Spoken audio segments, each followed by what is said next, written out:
Broken Flower, personne le cite, qui fait partie de ceux que je préfère de Jim Jarmusch. Bill Murray, beaucoup d'histoires avec différentes femmes, et il reçoit une lettre, pas signée, je suis tombée enceinte, j'ai gardé le bébé, il a 20 ans, il essaye de te chercher. Et donc le film est un road trip, mi-enquête, mi-voyage dans son passé nostalgique. Il y a la mise en scène de Jarmusch qui est toujours élégante, un registre assez lent. Chaque rencontre joue avec ces silences où tu interprètes comment il réagit face à Bill Murray qui arrive à tel élément, à tel truc qu'il dit, comment lui-même est surpris de telles informations. À un moment, Bill Murray, il sonne et il est surpris en mode pourquoi t'es dans ce quartier-là, dans cette maison-là. Mais ça, t'apprends plus tard que c'était une ancienne hippie. C'est ce que j'adore dans ce film-là. Te fait une sorte de poème un peu triste de quelqu'un qui passe à côté de sa vie. Il est complètement dans le flou, autant sur l'enquête que émotionnellement. Aussi dans Broken Flower, c'est un réalisateur qui va explorer toute la géographie américaine, comme on peut voir dans Mystery Train où il va à Memphis, mais aussi dans tous les genres cinématographiques. Jim Jarmusch, il a quasiment fait un genre différent à chaque film. Et là, une sorte de comédie dramatique romantique. Et ensuite, qu'est-ce qu'il fait? The Limit of Control en Espagne. Là, il switch d'ambiance, un trip très particulier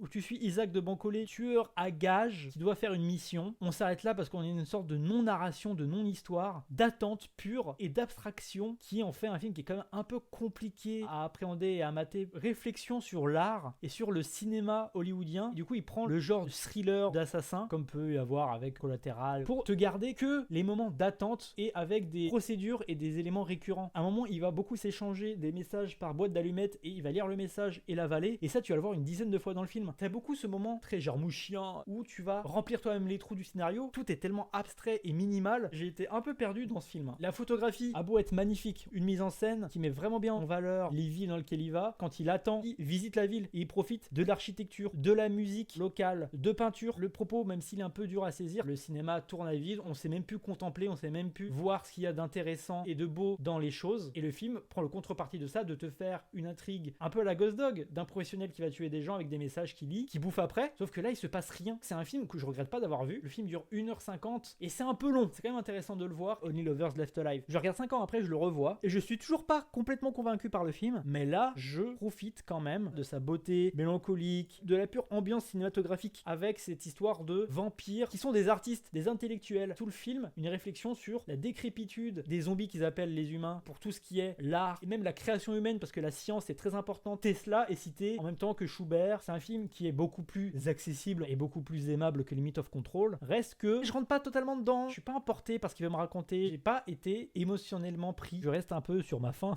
Une réflexion sur l'art à travers des personnages qui ne sont que des vaisseaux de la mémoire artistique humaine et de création. Mais c'est un très bon film. Le film dialogue beaucoup avec Les Prédateurs de Tony Scott, je trouve, hein. Sauf que là, dans Les Prédateurs, relations toxiques, égoïsme et vampirisation totale de l'individu par une autre. Là, c'est des personnes qui se respectent et qui s'aiment.